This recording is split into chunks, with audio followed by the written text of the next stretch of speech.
Bhairava, Kala Bhairava, Kala Kala Bhairava,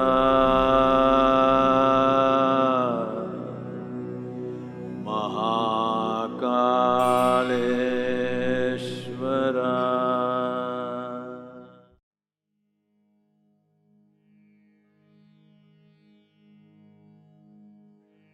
The temple, Maha Kala Temple, Mahakaleshwar Temple in Ujjain. This year is very important because it is their Kumbha Mela. This is the 12th cycle of the 12-year cycles, the solar cycles. So very significant year for them, and it's called as the Simhastha Kumbha this time. This temple was built by a king named Chandrasena. Chandrasena was attacked. He is a great devotee of Shiva. He was attacked by people who wanted to destroy this culture. Ujjain had become a city of devotees and those who sought knowledge. It was almost like the second Kashi of India, where knowledge, learning, transmission of spiritual knowledge was the main hub of the town. That is what ruled the town, and people came to this town for that purpose. It is not on any trading route, so the town grew. It was called as Avantika at that time. This town Avantika grew big only as a knowledge hub, as a spiritual hub. So there were people who don't like it, there are always people who don't like it. So they wanted to destroy the city and they attacked. I won't go into the entire story, so he prayed to Shiva, and Shiva appeared in the form of Maha Kala and absorbed the enemies in a certain way and relieved him of this trouble so that he could continue spreading what he was doing. Kala, the word Kala means two things. Kala means time. Kala also means darkness. How can one word mean time and darkness? When we say time, in your present experience, time means cycles.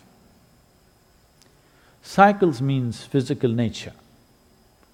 From atomic to cosmic, from a single atom to the larger cosmos, everything is in cyclical motion. If there are no cycles, there is no possibility of physicality. Planet turns around once, we call this a day. The moon goes around the planet, we call it a month. The planet goes around the sun, we call it a year. Like this it goes.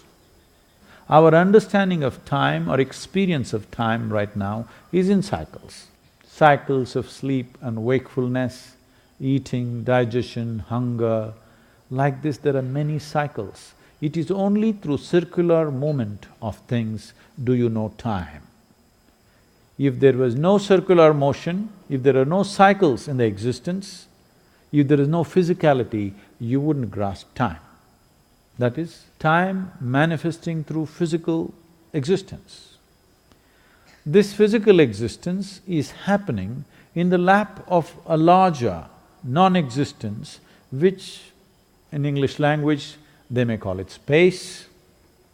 Here we call that kala or darkness.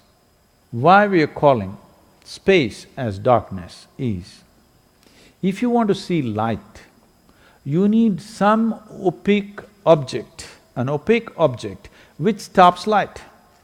You can see my hand only because it is stopping light.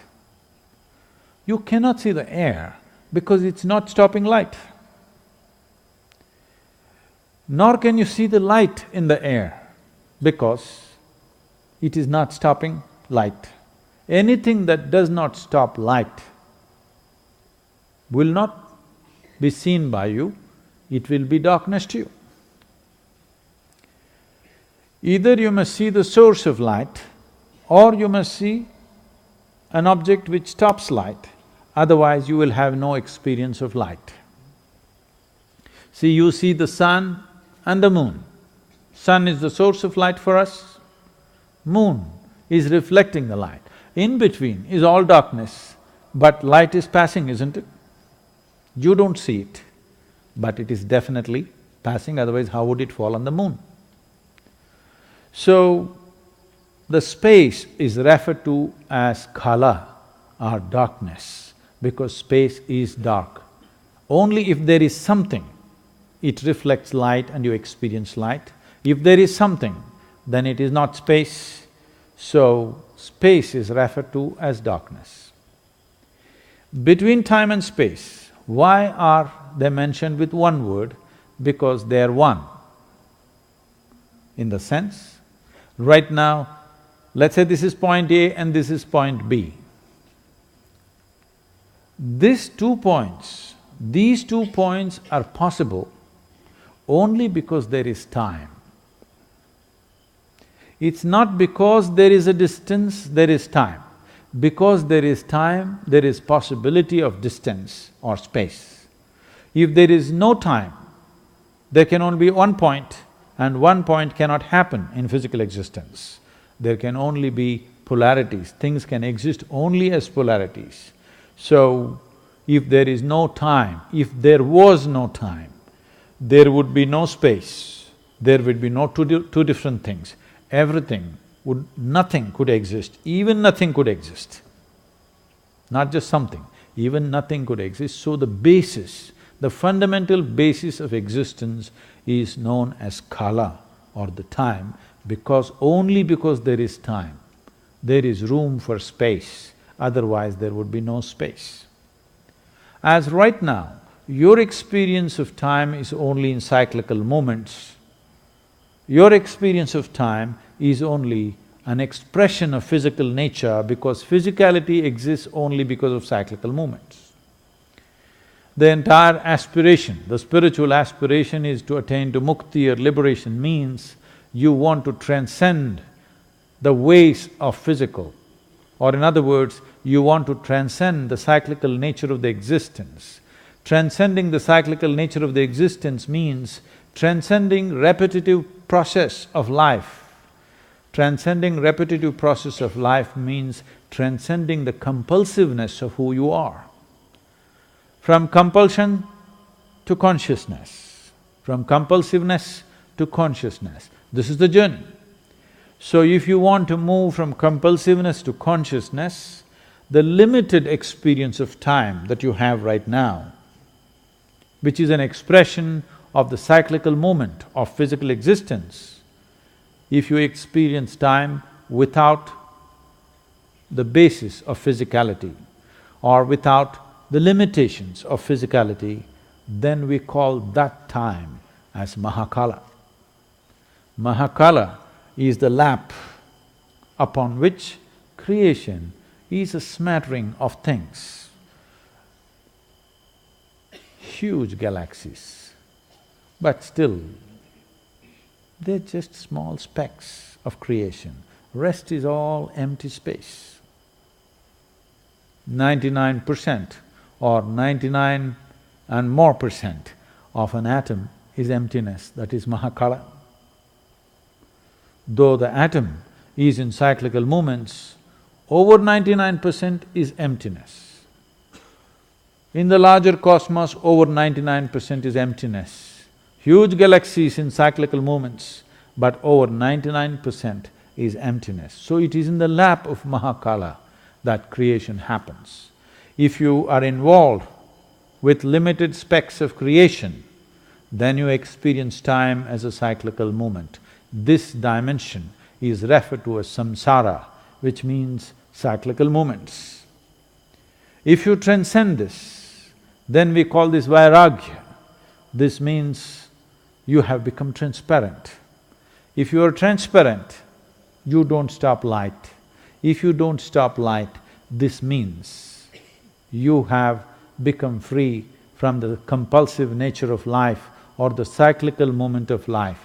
If you become free from the cyclical movement of life, then we say you are in mukti or absolute liberation.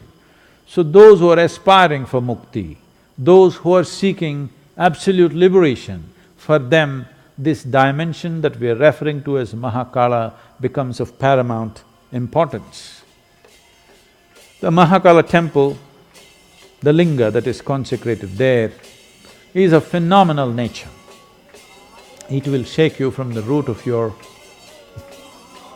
existence. It is really an incredible consecration. It is just done for this purpose, that in some way it dissolves you. There is a dimension of Maha Kala in the Dhyana Linga, but it is clothed so that only those who seek, for them it will be available. There it is a little more, there is certain flagrance to the way he finds expression, there is a certain forcefulness, raw forcefulness. One must be ready to go into this temple properly because it's of a tremendous power and it is not for the faint-hearted.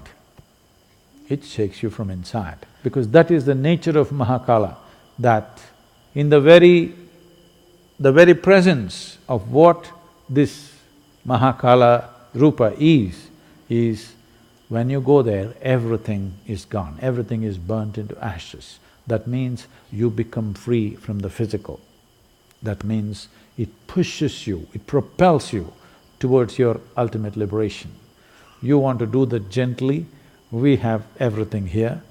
You want to do it in a boom way, you really want to be pushed hard and you are not faint-hearted, then Mahakala Temple is a phenomenal process and this April-May is very significant. We are planning to transport a few thousand people from Tamil Nadu so that something is shaken.